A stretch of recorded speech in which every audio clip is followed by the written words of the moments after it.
Welcome back to Inside Personal Growth. This is Greg Voisin, the host of Inside Personal Growth. And joining us from Vancouver, Canada, is Dave Phillips. Dave, good day to you. How are you doing? Oh, fantastic. If I felt any better, I'd be twins. I'd look as good as you, Greg. Well, I appreciate your compliment. I know Dave by way of Bo Parfait, and many of my listeners know he's been on the show before, I think a couple of times. And most of my listeners don't know I'm in the midst of helping him write his next book, and we're getting closer and closer. But Dave met Bo, and then Dave introduced us, or I should say, Bo introduced us to Dave's wife. And I'm going to let my listeners know a tad about you. We're going to be talking about his book called The Three Big Questions That You Ask Sooner or Later. He's a business owner, board member, author, columnist, TV host, professional athlete, world record holder, father, and husband. And it pretty much describes Dave Phillips. He has also been a stuntman, professional ski show performer, and coach for some of Canadians' finest athletes. Dave broke 2 Guinness World Records for ski duration. The first on snow by skiing continuously for 83 hours.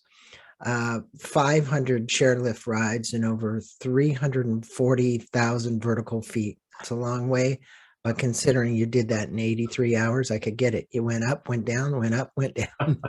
Pretty much. And the second on water, but skiing for 2,140 kilometers, 57 hours. So almost from Vancouver to Winnipeg, with partner Ralph Heidelbrand. Dave also has been awarded the Bronze Medal for bravery on his part in a life-saving effort. Currently spends his time speaking and leadership mentoring for CEOs and business leaders. He is a top-ranked YPO, Young Presidents Organizational Resources, presented to groups in Canada, US, and UK. And over the past 25 years, he served on boards of several public and private companies. As I mentioned about his wife, he's married to Ontario native Olympic gold medalist in alpine skiing, Kathy Phillips, and they now live in northern Vancouver and have 3 grown children. Nelson, is it Lamy? Liam. Liam, and what's the last one? Michaela. You guys did a good job naming your kids. So the host of a podcast would have a tough time with that. Sorry, we were thinking about this podcast at the time. Sorry. Yeah. Well, that's a great background about you. And I think to just kind of dive in here, most of my listeners will probably want to know what these 3 big questions are that are referred to in the book. And, you're really very purpose driven. If people go to the website at dphillips.com, you can learn more about it. He's got also another website that's linked to that. So once you go over to the courses and you click on the course about purpose, it'll go to the purpose process. And there you can sign up for the course. You can get involved in, we'll talk a little bit about that course. But, for years, Dave, whether you're a CEO or you're an individual or you're working in a corporation, purpose, mission, vision, values has always been a big thing. What are these 3 questions, and what, regardless of my listeners' capacity out there, whether they're an individual, a mom or a dad, or listening to this, or they're a CEO or executive, are those questions that maybe they should be asking, that they're going to ask sooner or later? Yeah. Wow, Greg, great, fantastic question. And the reality is, I didn't actually just kind of make this stuff up. I started mentoring folks many years ago, 2.5 decades ago, I guess, and so we started talking. One of the big things that comes up is what should I do next? What's my next role or job, or should I buy another business, or what should I do? People are wondering how to spend their time, and so they would come and we'd talk about this. And at first they started saying, "Hey, what's my mission?" Or, in other words, what is it that I do? Because everybody knows the purpose for your life is about what you do, Of course, we'll talk about that in a minute as well, because that's a myth. But this whole notion of how do I spend my time? What's my mission? Everybody wants a mission to fight, right? And so they would come to this and they would go, okay, well, they were smart guys. You get them a job or buy another business or something, and move them off on their way. And everybody was happy, except they would come back a couple of years later and ask the second question, right? So they asked the middle question first, which is what's my mission? But then they come back and they'd say, this time I want to talk about and understand why I would do that. So in other words, what's the purpose for that? In fact, the bigger question was, what's the purpose for my life? Why am I here on the planet? Right? And see, we determined that the purpose for your life is not actually to do something, to do your mission. That brings meaning to your life. But really, the purpose for your life is to first be someone. Because really, it's about our character, right? And in fact, we don't really care very much about the missions of our children or those who are close to us if they're bad people. We want to say, is the purpose for my life to first be someone of character? And then how do we describe that? So really, that's the foundational question in the purpose process. And I think, Dave, maybe one of the things that you could do for my listeners, because, it's a big overarching question, right? Mm-hmm. It's a very big question, and one that maybe my listeners have or have not spent time trying to evaluate, or they want to reevaluate it because they've done it, but it's time to revisit it.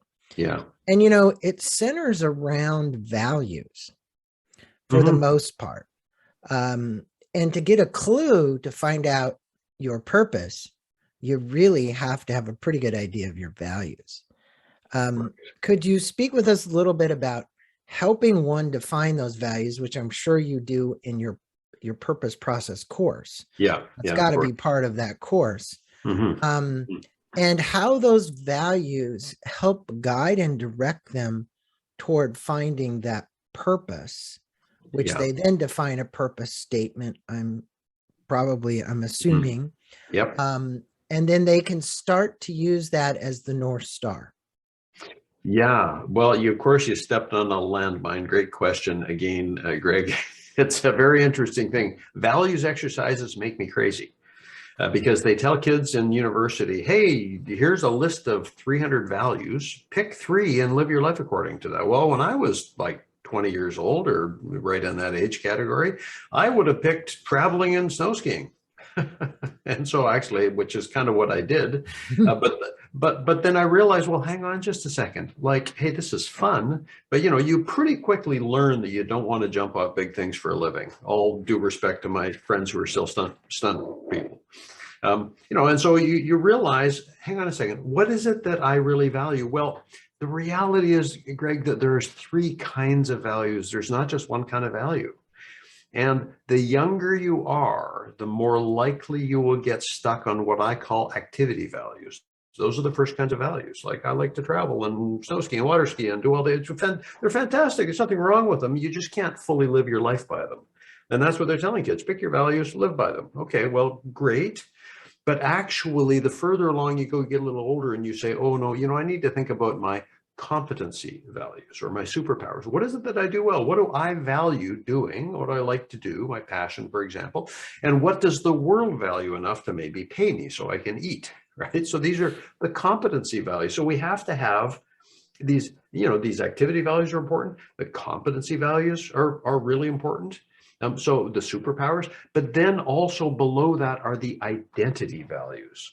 Right. And the identity values, this has to do with character. It has to do with who we are in the world. And I'm not just making up the identity values. These are I'm going to say about 18, not a hard and fast list, but I'm going to say about 18 values that have basically held the human race together since the beginning of recorded history.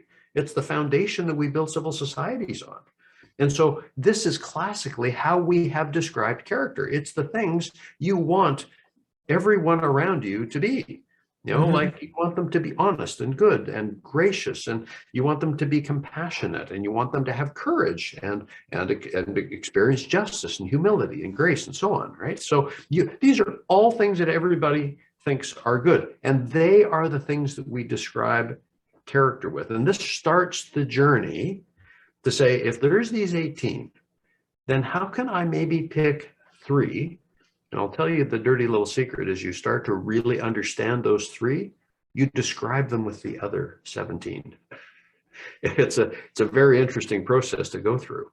And I could tell you legion of stories about this, but really when you start thinking about identity, you ask people who they are, and they'll answer with their roles. They'll answer with the things that they do. They will not answer with the description of character or identity. And this is the beginning of the life purpose journey, is understanding character and who you sometimes aspirationally want to be. Right. Right. Well, we do have these various personas. We're a husband, and we're a business person, and we're this and we're that. Mhm. And frequently we act a little differently in each one of those roles, right? But I remember having Simon Sinek on the show not that long ago, actually, and he got famous from a TED Talk about our why. What is your why? And you say who we are, which is fundamentally at the core level of this, is like, who are we?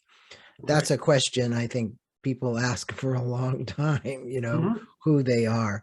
Because when you look at it, you have this emotional element, you have the spiritual element, you have the physical element. Like you said, you were a stunt Mhm. man, you're jumping off of stuff and doing crazy things and setting Right. Guinness records. But really, when it comes down to it, how would you help people define their why? You just Well, said in our first part why we exist, that's right? right. And at the Right. core of why we exist is fundamentally should be their purpose. Right. Right. And so the implication, all due respect to Simon, the implication is that the purpose for your life is actually to do something. But the problem with that is, if it's to do something, if you call your goals the purpose for your life, when you achieve your goals, you lose your purpose. And so I would call that purposeful, but not the purpose for. You see, this is why we really need to answer the three questions, not just one. Because the purpose for our life is to be a person we're going to be satisfied with at the end of the day, do things that are going to be meaningful to us and the world around us, and have a direction that will drive us beyond the end of our lives, ideally, which is vision. That's the third question. Mm-hmm. So you see, this is the purpose, the mission, and the vision. And it's like the soul, or the operating system of every person on the planet, is wired to answer these three questions. I didn't actually think of this stuff. I just saw people coming back over and over again asking these three questions. It was never two. It was never four. It was always three questions. And so I thought, and finally a client said, you should write a book about this, Dave. That's where it came. It came from a whole bunch of, business leaders all over the world who were saying, gosh, this seems to really work well. Like, why don't you write a book about this? Well, and I think it is three questions, but fundamentally, to even get there, it's almost like it's a process that you're weeding through lots of years of being conditioned, living in this physical world, the challenges you have. And I really think purpose is, and I'm just saying this fundamentally, I think it's a spiritual quest. It's an inner spiritual quest for each individual. Now, Yes. I just recently had Marshall Goldsmith on here, like literally 2 weeks ago. And in his book, The Earned Life, something came up for me. He said, Dave, we live on one end of the continuum, which is regret, and the other end of the continuum, which is purpose, mission, uh, it's happiness, it's joy, it's contentment. And they've got this continuum, right? And one thing I didn't know about him is that he speaks to CEOs and executives, just like you do, and coaches them about non-attachment and impermanence.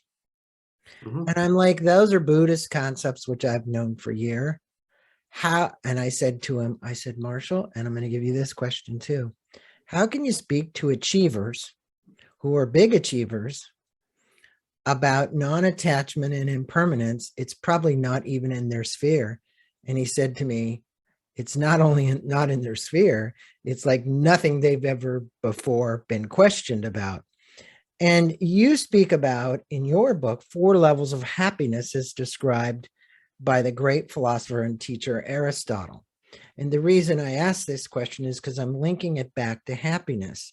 Mhm. If on one end of the continuum is happiness, Sikamar Rao, all the people that I've had on that have talked about happiness, lots of books on happiness, courses at Harvard on happiness, how would you help uh, the listeners who are trying to find a purpose with one of those core fundamental elements being happiness, joy, contentment?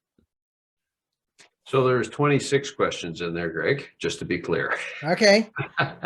It says 4 And, levels of happiness, but you say 26 questions. Okay. well, there was a whole bunch of questions in there, but the 4 levels of happiness is a fantastic model. Okay, and so if you take Aristotle's 4 levels of happiness, and frankly take all the local happiness research that's been done by fantastic work by guys like Martin Seligman and so many others. And I'd recommend people read Seligman's book. I think in about 2000 he wrote a book called Authentic Happiness. I wrote another one. Oh boy, there's 3. The second one he wrote was called Thrive, which was an advanced. I mean, fantastic books on happiness. Another one called What Happy People Know. Those are sort of my top picks, I guess. But when you think about the 4 levels of happiness, it kind of fits with this, like, how conscious are we in the world as well, right? So, but having said that, let's just go back to level 1. Level 1 is immediate gratification. Right. And we all know a little immediate gratification. We watch a Netflix movie, we have a drink, we do something, fun. Fantastic. There's nothing wrong with, but you just can't live your life at level 1. So people realize, there's got to be one more thing that will get me a little bit higher. And so they thought, you know what, if I achieve something, I actually am a little bit happier. Right. And so this is kind of the mission question we were asking, right? So if we do something, we are going to be just a little bit happier. So gratification through achievement. But of course, you can't get stuck in gratification through achievement, because then you end up in this endless loop of just achieving to get immediate gratification. Well, everybody knows that doesn't work, right? So then the human condition goes on and says, well, you know what? As it turns out, I like to take my immediate gratification, my contribution, or my achievement, and make a contribution. So that's the 3rd level of happiness, the people who want to make these contributions on the planet, right? And so that kind of brings level 2 and level 1 into engagement, right? But the problem is, like, for example, fundraisers love this, right? Because they know that if you're living at level 3 and level 2, kind of dipping into 1, that you're going to feel guilty next year when they come back again, right? Because you're giving the contribution for a level 1 gratification. That becomes an endless loop, right? Where you're kind of living outside yourself. So you've got this, immediate gratification. Then you have this, sort of achievement. Then you have contribution. But it's the 4th level where you really cross over the gulf. And this is where you realize that the very happiest people historically, and this is, maybe I'm pushing my luck a little bit. I would say this is, broadly speaking, 7,500 years of recorded history on happiness boiled down into one sentence, one paragraph. And I would say that the very happiest people are those people who have become, I'll say it twice, but they become the kind of people who naturally or spontaneously engage their signature strengths to make a contribution in a virtuous fashion. So those historically are the happiest people. So, but the first part is about the being. Well, being, who are we going to become, right? So this is where we start talking about these 18 virtues or higher values. Like, this is the thing that describes character. In fact, if you were to take all of the spiritual concepts and then try to get some sort of a word to describe a spiritual concept, that's really what the virtues are. That's really, essentially, that's kind of what they are, right? So would you also refer to it as kind of the self-actualized state, like Maslow used to? I mean, when Maslow's hierarchy of needs goes way back, many of my listeners, recognize that the levels that people are at as they grow. Yeah. Is it that and the stuff that Richard Barrett speaks about in all of his things as well. So I look at it as kind of the top realm. Repeat your sentence again because it's very good. Yeah, I well, think look, I mean, firstly, just to clear, Maslow on his deathbed kind of renounced some of the things that he said, because I think he'd been speaking to Viktor Frankl, right, about purpose and meaning and drive that can create, right? So I mean, there's some interesting stuff in there, right? But if we come back to the being, right, level or the happiest people have become the kind of people. So it's about yes. that character formation of the virtue. How do we describe ourselves? That aspirational sense of self. Become the kind of people who know one another, know ourselves so well, and they've done the work and they've done the behavioral assessments and all those sorts of things to determine, listen to other people. They've determined what they naturally do. What's their signature strength, right? Or we talked about the values, the competency values, right? Become the kind of people who naturally know and engage their signature strengths are the things we do well, but not just for them. They're happier if they do it to make a contribution, right? But it's not just any contribution. It's a contribution that fits in keeping with what all of humanity has said are good things during the course of human history, right? And whether you are a theist or an atheist, right? It doesn't matter. Everybody kind of agrees on this formula. They might disagree on the origin, for example, but they all agree that these are the very happiest people, the people who are being good people. I listened to a 92-year-old, our local billionaire, Jimmy Pattison, speak the other day, and essentially he said, like, what's the summary of my career? Work hard and be a good, honest person. Mm-hmm. Essentially. I would agree. That's the simplest way to do it. Right. You state there's 5 whys and the 5 questions that led to discover your real purpose and motivation. Speak with the listeners about the 5 whys of purpose. Well, and again, these are just little exercises that you can drill down. You know, the purpose process is something I've designed to kind of fill in the gaps. So you know, if you don't take all the 7 steps that we'll talk about in a minute, I'm sorry, restate the question again, Greg. The five whys. Yeah, the 5 whys.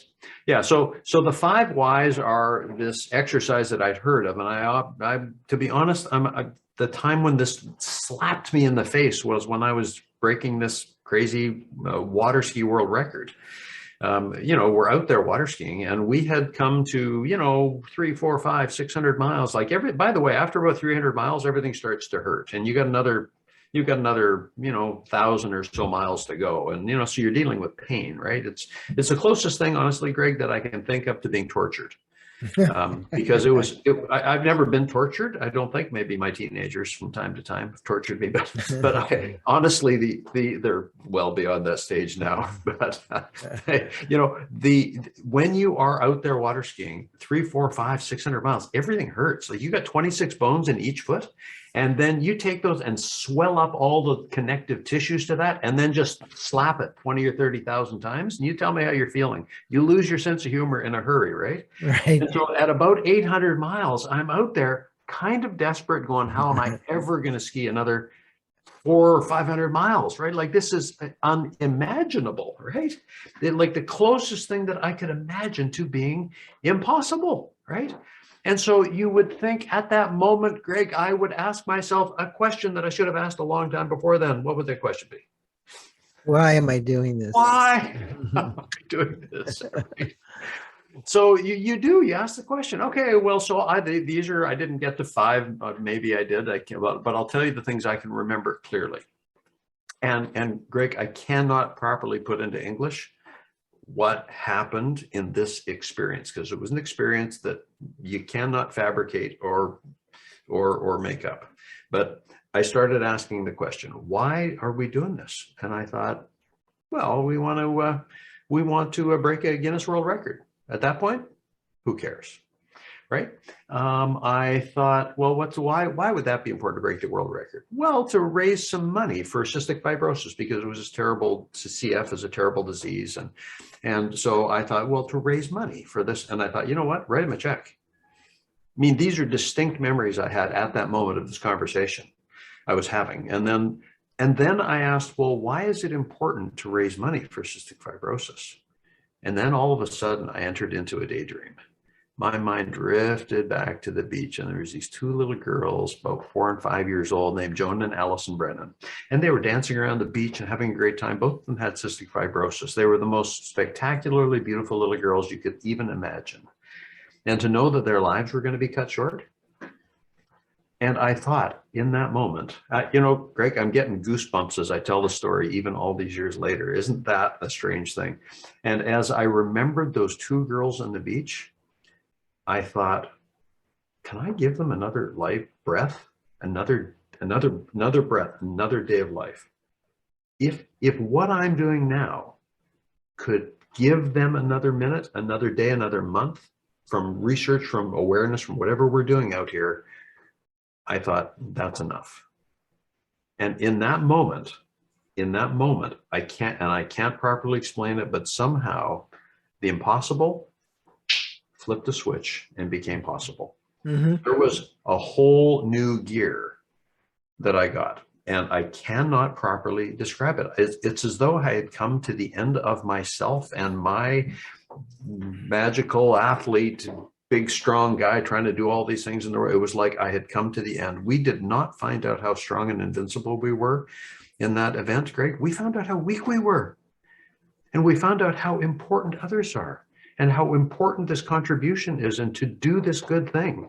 I think It Dave, changed me. it's yeah, this may sound a little trite, but it does answer the question, just like you were talking about that billionaire in Canada. Work hard, do good. You're really, in the end, working towards something that's greater than yourself.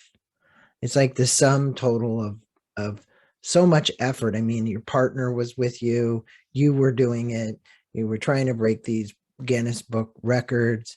It wasn't about the record anymore. It's about the two little girls with CF Right. and something much greater than the record. It had nothing Absolutely. to do with the record, even though you did No. break the record, and that's what you can say. What you really can say is that you raised enough money to help research, to help more people actually live longer. Right. And that's where you are. Now you speak to the listeners, you refer to this as your unique personal passion. Why would you recommend to people to figure out what are some things worth dying for? Now you might have been on that water thinking, maybe I'm going to die out here just because this is so much pain. That crossed my mind. Yeah, well, it might have not that maybe you would have died, but maybe you could have hurt yourself even. Oh, yeah. Your Oh, legs would have hey, gotten weak. great. Well, the bottoms of my feet were numb for 2 months and some parts for 2 years, just to be clear how crazy this thing was. Yeah. Right. So it might not, the question would be, I look at all these soldiers in Ukraine right now, putting their life on the line for the country every day. I don't know the numbers that have died. I don't claim to know. I know that the losses are crazy. And there's no way to put a good thing, but when somebody says, hey, I'm doing this for something greater than me, my country, it's not about me, it's about everybody else. You begin to see how heroic many of these people are that are stepping up to do that, to put their life on the line. Now that's happened war in and war out, war in and war out. It's Vietnam, whatever. Granted, we have war resistors that ended up going to Vietnam and fighting anyway. But would you say that might be this unique personal passion that would be beyond that? Would you find that in skiing across, from here to Winnipeg? What is that? Because you said it's worth dying for. Well, the pathway, again, to answer the question, what's worth dying for, we need to determine first what's worth living for, right? And so the mistake that people make is they over-index on their mission. They think their goals are the purpose for their life. So say you win the war, but then you go, well, what's next, right? I mean, my wife won an Olympic gold medal. And that when she was 10 years old and she was walking through the she was walking through the process of doing this. She thought, boy, if I could just win an Olympic gold medal, that would be the purpose for my life. It was to be the grand achievement.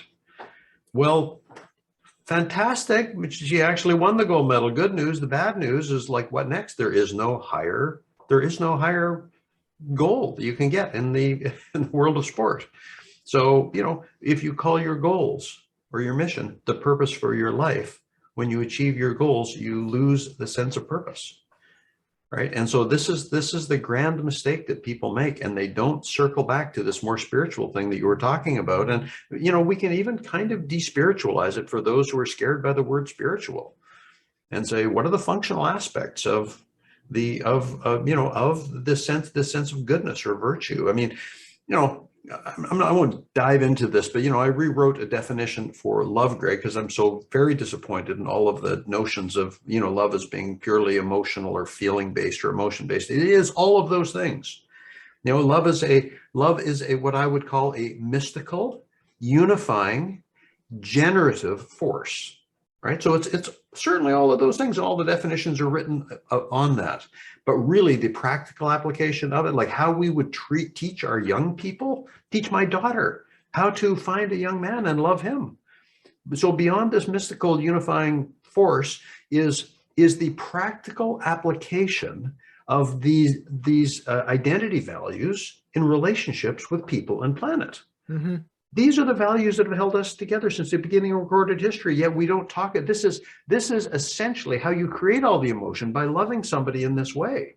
And yet we don't give a proper balanced credence to the practical aspects of what does history say about what it means to love.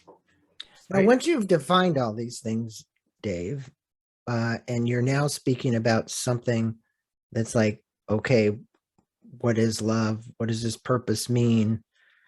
What advice would you provide to the listeners about contentment and equanimity? We go through ups and downs in life. Life is not just one continuum. Sure. And everything is perfect, right? Right. Whether it's a marriage or a business or financial and whatever it is. Sure. And purpose,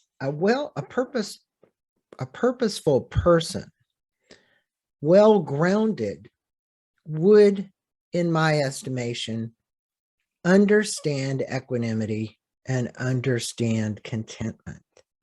In other words, if you're supposed to be this person living your purpose, yes, no matter what goes on around you, you should be steadfast.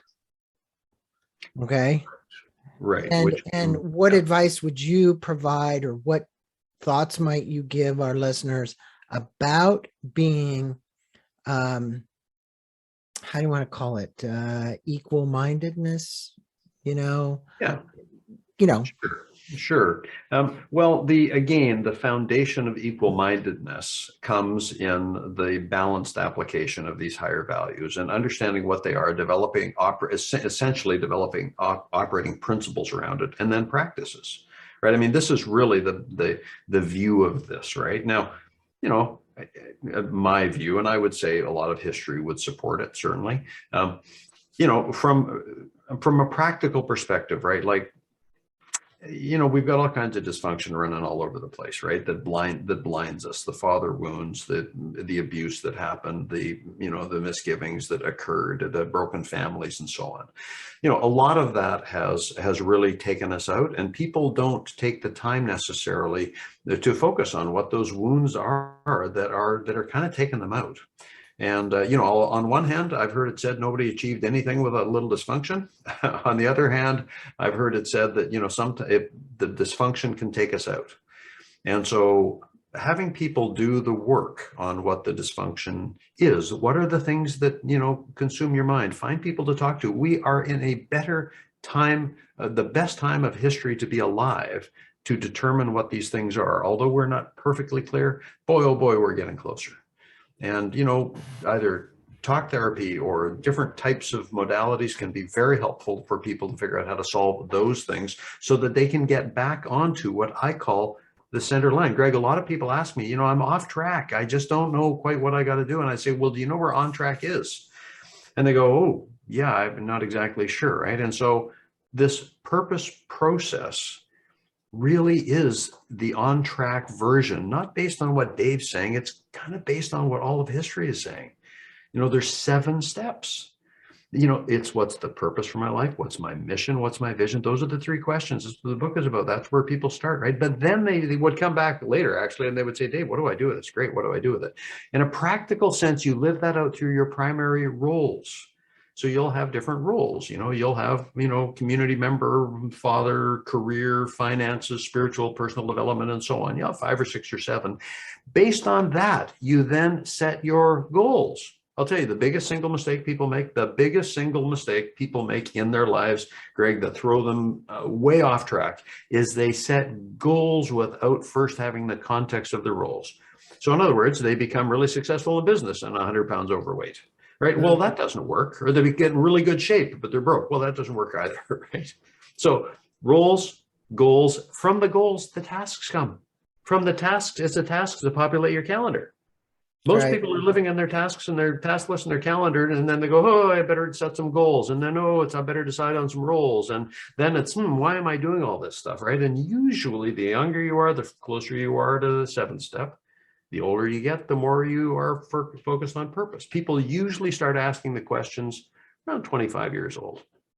Well, I appreciate you mentioning the emotional baggage that people carry, because that does get in the way of them being able to advance themselves. And always, say, are they on the learning line versus the goal line?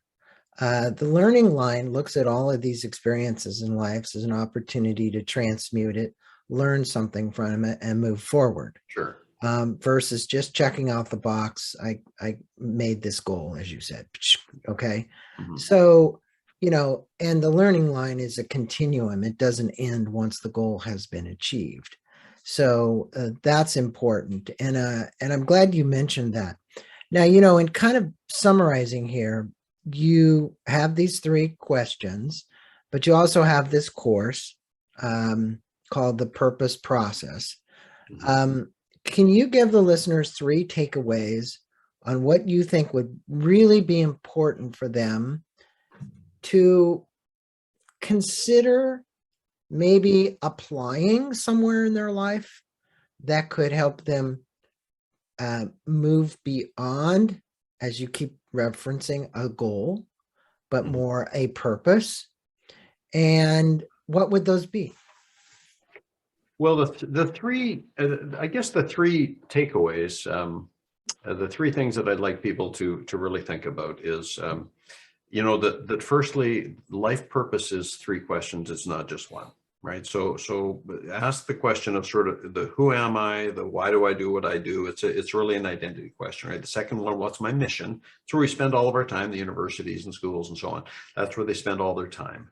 But the third question, of course, what's my vision? And most people don't even really have an idea of how to think about the irrational process of vision.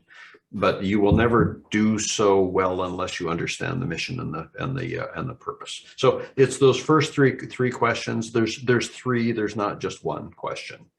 And then the second thing I would say is that if you don't know where on track is, how do you know when you're off track?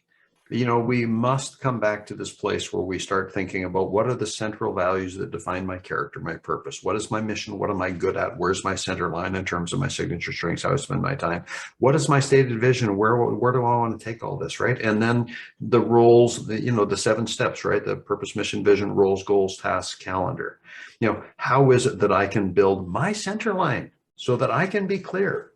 Right, we need to know when we're off track by knowing where on track is, and it's not just Dave saying this. As I've looked at all of history, is really saying these are kind of the quickest way to think about this. I'm saying it's not for the faint of heart, to be honest, but this is the pathway that everybody's going to walk sooner or later.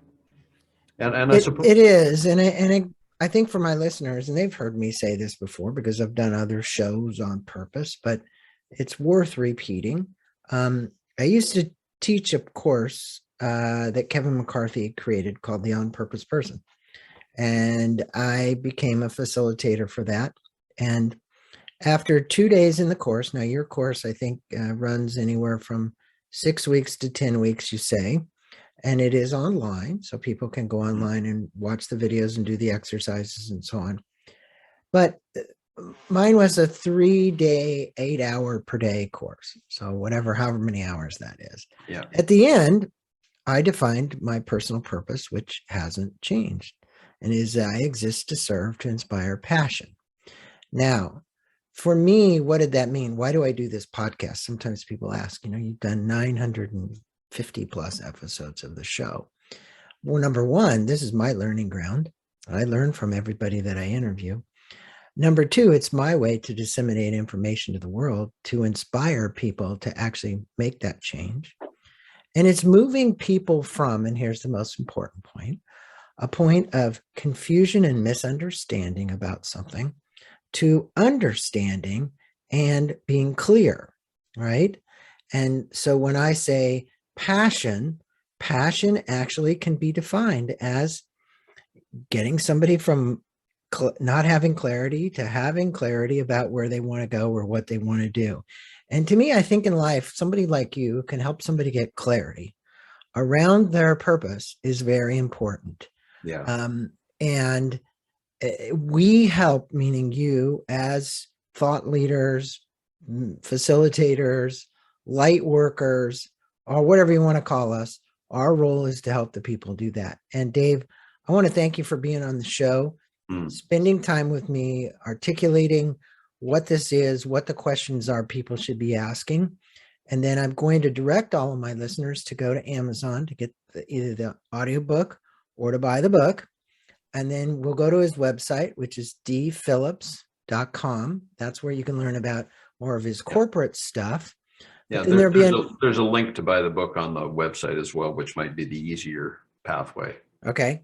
And then the other one is you can virtually go to his course section at the top and just click on courses. And when you click on the first button there, you'll find the course on purpose. And this is something that's asynchronistic. So one of the questions asked was, well, can I take it anytime? Yes, you can, because it's recorded and it's Dave speaking, and literally you can go up there and pop in and take your course. And I will say it's very reasonably priced. The whole thing, I think, was, if you bought it all at once, was $997. Is that right? Yeah. And if you pay it in payments, it's 3 payments. So do go to Dave's website, check it out. There's a lot of places you can go to understand purpose. If it's, getting his book right off the bat to ask the 3 questions and start the work, but I'd say you got to start someplace. So I'd encourage you guys to start. Everyone who's listening, start. Dave, anything you want to say to sum this up? Well, I just people listen and they know that there's something that they should do, and I would encourage the listeners to just write down that one thing that came from today's call, whether it's buy a book or determine my identity values, whatever it is. Everybody's got something to take away, because there is some great energy inside each of us to do some great thing. And I would encourage you to remember that direction is more important than position. And could that one thing change your direction 1 degree today? Well, Dave, thanks for being on Inside Personal Growth and sharing the 3 big questions. My great pleasure, as I'm sure you can imagine, Greg. Thank you.